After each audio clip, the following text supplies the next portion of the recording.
How can you top that introduction? So, good evening, Widnes. Yeah. Never been here before. You ready to laugh? Yeah. I'll get to that. So I arrived here on the train about 6:30.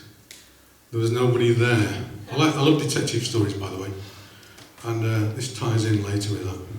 So I walked into town. There was nobody there. I came to this bar, it was closed, there was nobody there. I thought, is this an episode of Silent Widnes? It doesn't get any better, trust me. So, yeah, my name is Kevin O'Brien, not Keith Moon. And a lot of people get me confused with the Irish international cricketing legend, yeah? Until they come and see me on stage, and then they realise it must be the other Kevin O'Brien that's good at stand-up. And yeah, I had a bit of bad news recently. You know, somebody died during one of my performances. I'm talking about comedy, obviously, not sexually. Well, that'd be weird, wouldn't it? And anyway, I know she didn't suffer because my act had just started. And when I was young, I grew up in Yorkshire. We call it God's country. Admittedly, it wasn't his best work. And growing up in Yorkshire, it wasn't easy. I remember when I was young, one time I got lost on the way from school, and immediately my parents sprung into action and put a no returns policy on the front door, which is a bit embarrassing because I was a geography teacher. I didn't know any friends at school. Give me another arm. Thank you. And everybody hated me. Thank you. I didn't ask for that one. So, which was a shame really, because I was homeschooled. And, yeah, so my mother, in a vain hope to get with some friends, she used to gaffer tape wool to my arms and legs so the cat would play with me. My dad, he used to take me to dog racing. I could never keep up with him. So I was watching one of these nature programs with David Attenborough the other day. And I have no idea what he was doing in my living room. And the program, it was about what separates us from the apes. In my case, that's easy because it's a restraining order. Throwing shit at me. They started it. I finished it. So, yeah, and I thought I'd address the elephant in the room, and I have been to Weight Watchers. And I'm quite new to dieting though, you might say I'm finding my feet. Not seen them for a couple of years. So they gave me some advice, good advice this. They said, Kevin, you need to watch what you eat. So I've been watching lots of YouTube videos about Kentucky Fried Chicken.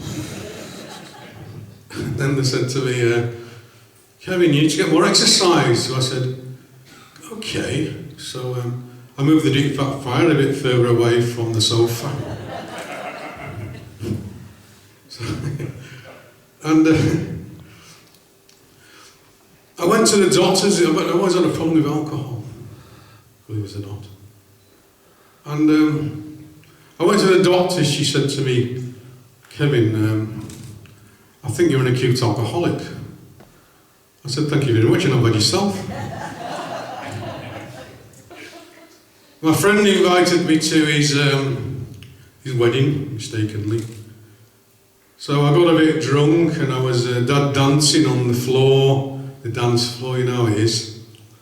And I fell into the wedding cake, didn't I? I was in tears. Thank you, it doesn't get any better. His wife, she went crazy. She threatened to kill me. It was only a veiled threat. Well, these take time, don't worry. And I knew I was drunk that day because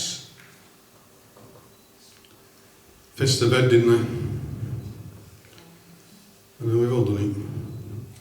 Maybe we haven't, I don't know. So only maybe I've only the one who's done it. So, I'll admit it anyway.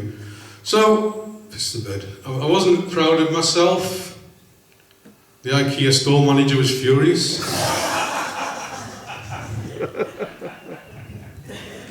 He called the police, didn't he? Next thing I know, I've been tasered by a really good-looking policewoman. She was a stunner. I know that was shocking, wasn't it?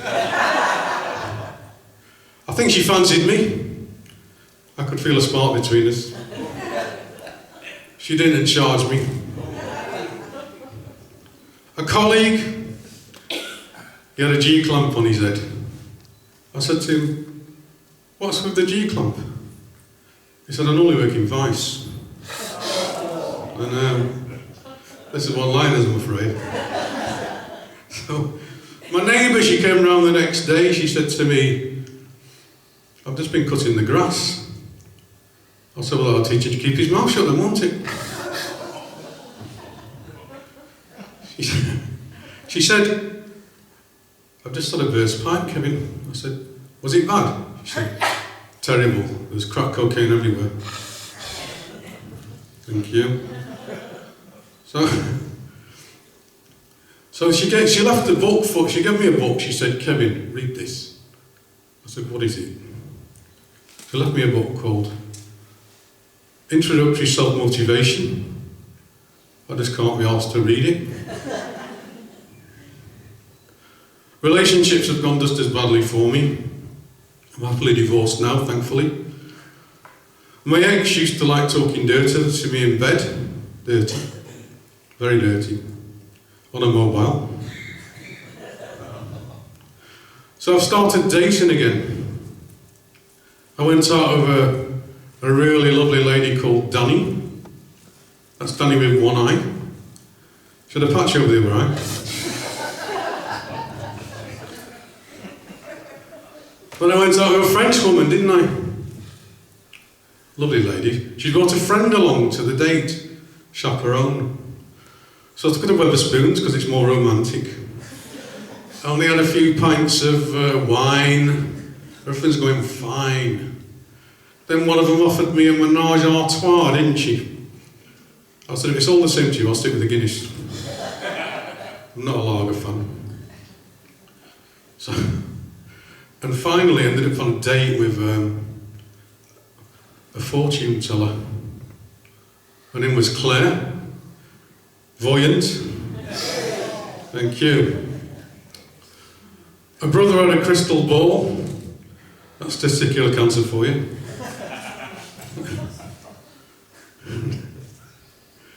He did. I write this shit and I still laugh. So, yeah, where was I? Claire, thank you for that. Crystal ball. It didn't work out. She should have seen it coming, really. But, the doctor had told me to avoid spirits and so on. I'll skip that bit. So my brother, he's great. He's job hunting at the moment. He just applied for a job as a door salesman, selling doors, door to door. He didn't get it though, and they said they didn't have any openings. Thank you. And, yeah, I mean, I love going to the football with my brother. Admittedly, I love to join in with the Mexican wave. Wave hands up to that. I'll say that again. I hold my hands up to that. Okay. Thank you. Every Tuesday I used to play snooker with my brother.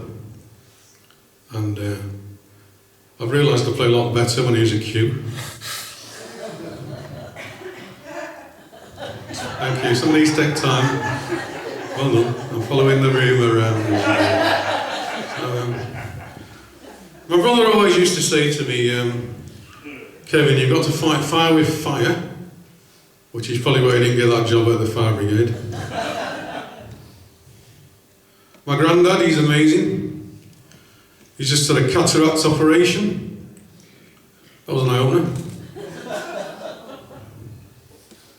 I was digging the garden with my granddad the other day, and I said, I know you're doing your best, but I'm going to have to use a spade.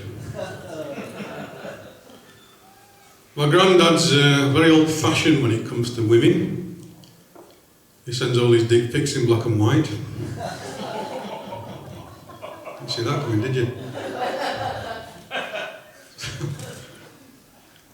So, and you know, he's just retired. He was working hard for 40 years, trying to make couples happy. He's a divorce lawyer.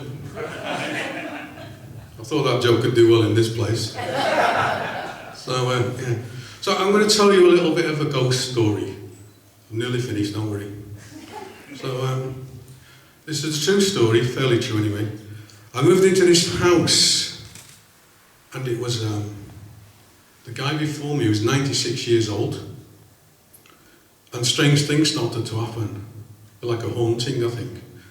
So the TV in the bedroom would come on at like 3 a.m. I changed the TV.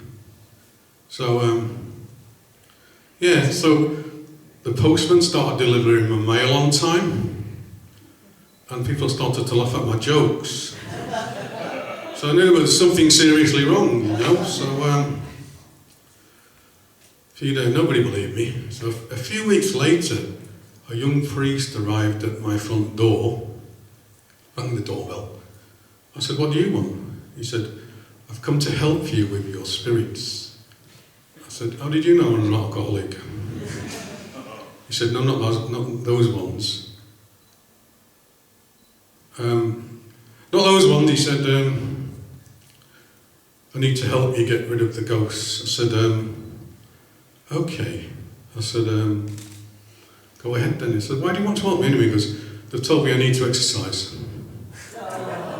Thank you. Let's go and deny that one. And so anyway, I said, "Fair enough, get on with it then." So he did it, and then he left, and then about a month later, the TV disappeared, didn't it? So I said, I phoned him up, I told him what had happened. He said, "Do you know what? I think you've had a repossession." Thank you. I lied about the ground, by the way. And now this is the last joke of the night, I promise you. FYI, or why are you for a Geordie? I don't like abbreviations, and I really don't like poetry that doesn't rhyme. So I've written this poem for you, abbreviated form, and it's called Deadly DIY. So it goes something like this. DIY, B&Q, WTF, FFS, OMG, 999, A&E, DOA, RIP, LOL. Thank you very much. Have a good evening. Enjoy the show.